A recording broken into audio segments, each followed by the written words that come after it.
Death to the Daleks, the third serial of Doctor Who's 11th season, first broadcast in 4 parts from the 23rd of February to the 16th of March 1974.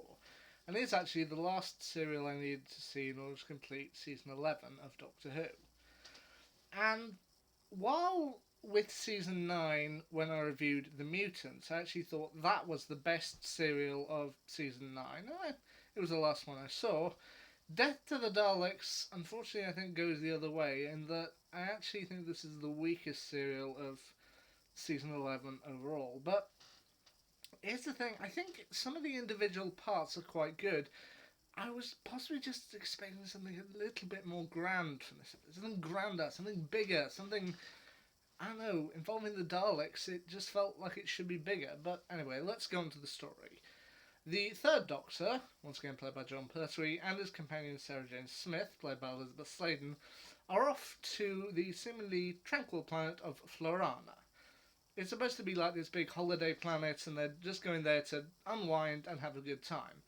Only when they land, they find that they're not on Florana, but and also the TARDIS is being drained of energy. They eventually discover that they landed on the planet of Exelon, and well, they have to deal with quite a lot, including a human research ship that also crashed there, and also the Doctor's old enemies, the Daleks. Now, according to the pamphlet in the side of this DVD, John Pertwee wasn't actually a big fan of the Daleks. He felt they were rather silly and becoming a bit overused. But then again, they're Doctor Who's most popular monster, so I guess he got overruled. But anyway, they encounter a group of humans played by Richard Railton, played by John Abinieri, Julian Fox, Joy Harrison, and Arnold Yarrow, as Richard Railton, Peter Hamilton, Jill Tarrant. Yeah. But eventually one of them ends up dying, and although he is going to hand off duties to another one of the crew, the duties eventually get taken over by a man named Dan Galloway, played by Duncan Lamond, who he evidently is on a bit of a power trip, and upon having been passed over to someone else, he acts like, oh, sorry mate, I didn't hear that, I'm assuming command. And the Daleks are also there. Now, what they're all looking for is apparently there's a plague going out there in the universe, and in order to cure this plague, they need a rare mineral known as perinium, which is located on the planet of Exelon. Now, judging by the ending, it's unclear whether the Daleks did legitimately need the perinium, or whether they were just wanting it in order to gain power from other planets. But it's discovered the Dalek weapons don't work as well as their ship. Every ship is being drained of energy.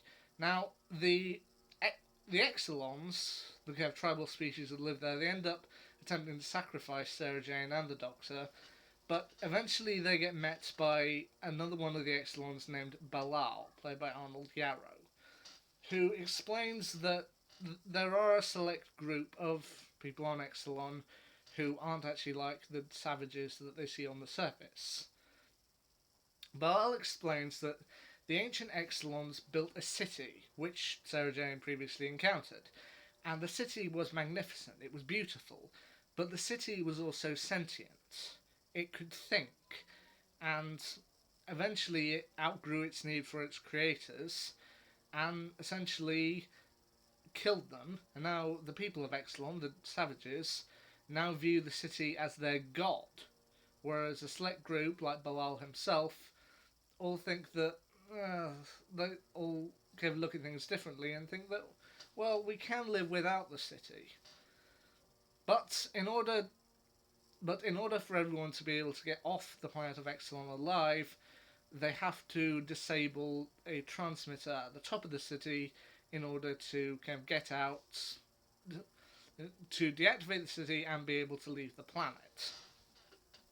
Now, I think this was a case where I possibly built it up a little too much in my head, what this story was about. I mean, Death to the Daleks, you gotta think that's going to involve something great.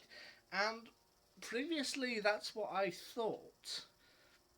Some of you may remember, back in 2012, in the new Doctor Who Series 7, Asylum of the Daleks, at one point, when the 11th Doctor is down in the asylum, and he's being guided by Oswin.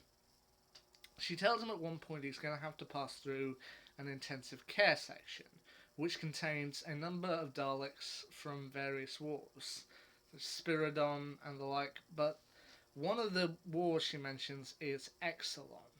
So maybe I just thought there'd be something more to this, but surprisingly enough, there isn't exactly that much conflict. At least not enough for me to warrant expecting to see something grand from the Daleks. I mean, I kind of expected the Daleks that supposedly survived Exelon survived the Doctor and went mad. That's how they ended up in the asylum. But surprisingly, there's not a lot of that here. I mean, they just show up.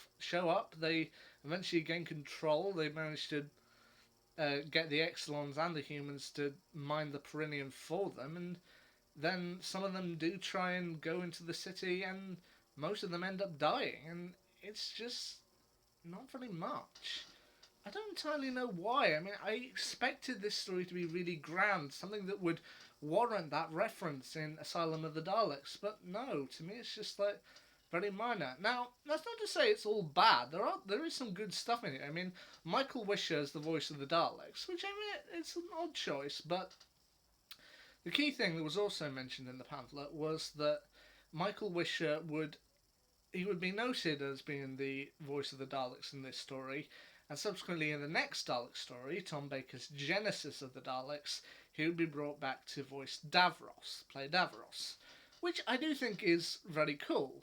And that once they actually get inside the city, and they're having to work their way through, I do actually think if Doctor Who actually did this properly, it could actually work. I mean, I remember it reminded me of reading those kind of puzzle quest books or kind of puzzle books with a theme when you're a kid, like one set in the jungle or one set underwater, and you have to solve various puzzles that if you solve them, it will direct you to another page. It reminded me of that. I mean, you have to touch the right symbol in order to open the first door. Okay, then you have to work your way through a maze. That seems cool.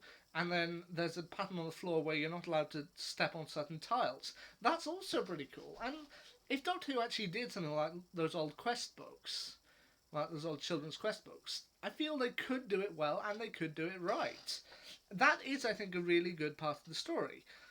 I just, as I've said throughout the majority of this video, I was just expecting something a little grander, and maybe I'd build it up too much in my head, but I honestly think Death to the Daleks, well, it's decent. It's not entirely what I expected. I expected it to be way up there, and instead it's fairly down here. But that was the last story I needed to review of Season 11, and with that, here comes my ranking of Season 11 of Doctor Who as a whole. Now, as I said, Death to the Daleks I would probably say is the weakest. I mean, I don't know if it's necessarily bad, but I just was expecting a whole lot more, so it's down the bottom. Invasion of the Dinosaurs, I would say, comes next one up. I mean, this one I do actually feel like it had a very good plot. It just needed better dinosaur effects, to be honest. I mean, I wasn't expecting CGI level, but or kind of Pixar or Jurassic Park even, but I don't know, I just feel they could have done a bit more with those effects. The Monster of Peladon comes in the middle, to which I think I don't like it as much as The Curse of Peladon, but I do think it is another good one. The Time Warrior I would put in second place, which is a great introduction for the Sontarans and for Sarah Jane Smith. And my number one for Series 11 would probably be John Pertwee's last story, Planet of the Spiders, which I do feel is the best story of Season 11 and a great way to wrap up its run. So there you go, my quick review of Death to the Daleks and my ranking of Season 11. And if you did like Death to the Daleks, please feel free to leave a comment, and I'd love to have a lively discussion about this. Anyway, the last story that I'm due to review for this particular block of episodes is The Android Invasion from Tom Baker's era. What do I think of that? Well, we'll just have to wait and see. Till then, see ya.